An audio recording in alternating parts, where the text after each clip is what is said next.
প্রিয় বন্ধুরা, কেন ইবলিস শয়তান আজও পর্যন্ত হযরত মুসা আলাইহিস সালামের কবর খুঁজে বেড়াচ্ছে?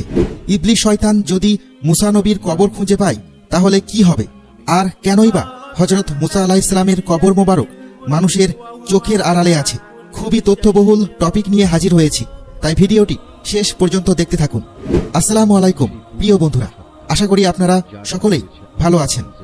প্রিয় বন্ধুরা, ইসলামের ইতিহাসে হযরত মুসা আলাইহিস সালাম সকল নবী রাসূলদের মধ্যে একজন বিশিষ্ট নবী এবং আল্লাহর মনোনীত একজন বিশেষ পয়গম্বর ছিলেন। হযরত মুসা আলাইহিস সালামের মহত্বের কথা কুরআন মাজিদে সবচেয়ে বেশিবার উল্লেখ করা হয়েছে। কুরআন মাজিদের 30 পারার মধ্যে 28 পারাতেই মুসা আলাইহিস সালামের কথা বলা হয়েছে। 36টি সূরায় তার নাম 120 বার এসেছে। নবী রাসূলদের মধ্যে হযরত মুসা আলাইহিস সালামকে সবচেয়ে বেশি সংখ্যক মুজিজা আল্লাহ তাআলা দিয়েছিলেন। কুরআনে হযরত মুসা আলাইহিস সালামের ফজিলতপূর্ণ জীবন এবং তার ইসলাম প্রচারে অবদান অনেক শ্রদ্ধার সাথে বর্ণনা করা হয়েছে। কিন্তু খ্রিস্টানদের ধর্মীয় কিতাব বাইবেলে কিছু আয়াতে হযরত মুসা আলাইহিস সালামের ব্যাপারে একেবারে ভিন্ন কথা উল্লেখ করা হয়েছে।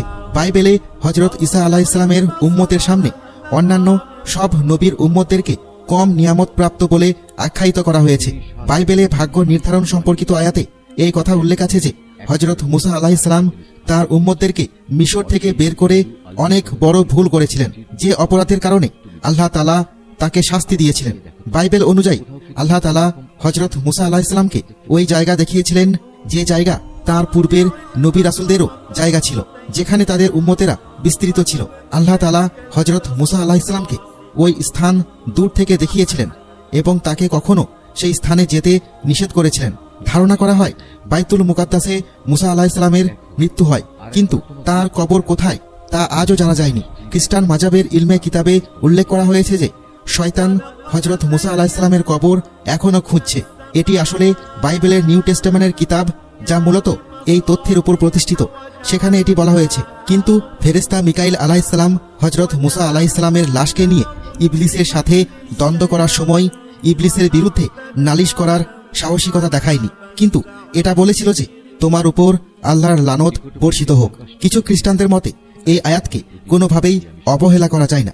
অত্যন্ত গুরুত্ব সহকারে এই আয়াতটি পর্যবেক্ষণ করা উচিত, কারণ এই আয়াতেই আল্লাহ তাআলা এবং ইবলিসের মধ্যে হযরত মুসা আলাইহিস সালামের কবরের অবস্থান নিয়ে এক বিস্ময়কর লড়াইয়ের দৃষ্টান্ত বর্ণনা করা হয়েছে। আর একদলের ভাবনা হচ্ছে এইরকম যে ইবলিস হযরত মুসা আলাইহিস সালামের কবর এই জন্য তালাশ করছিল যাতে করে সে তার দেহ মোবারককে কবর থেকে উঠিয়ে তার লাশের সম্ভ্রম ছিনিয়ে নিয়ে বেইজ্জতি করতে পারে। খ্রিস্টানরা এটাও মনে করে যে মুসা আলাইহিস সালাম অনেক বড় একটি পাপ করেছিলেন, আর তা হচ্ছে তিনি বনী ইসরাইলদের উন্নত জীবনযাপন এবং উত্তম প্রতিদানের আশা দেখিয়ে নিজের লাভের জন্য বনী ইসরাইল কমকে সেখান থেকে বের করে নিয়ে এসেছিলেন। আর এ কারণেই আল্লাহ তাআলা তার থেকে তার সকল মুজিজা ফিরিয়ে নিয়েছিলেন এবং তার জীবন কেড়ে নিয়েছিলেন। আর এটাও বিশ্বাস করে যে আল্লাহ তাআলা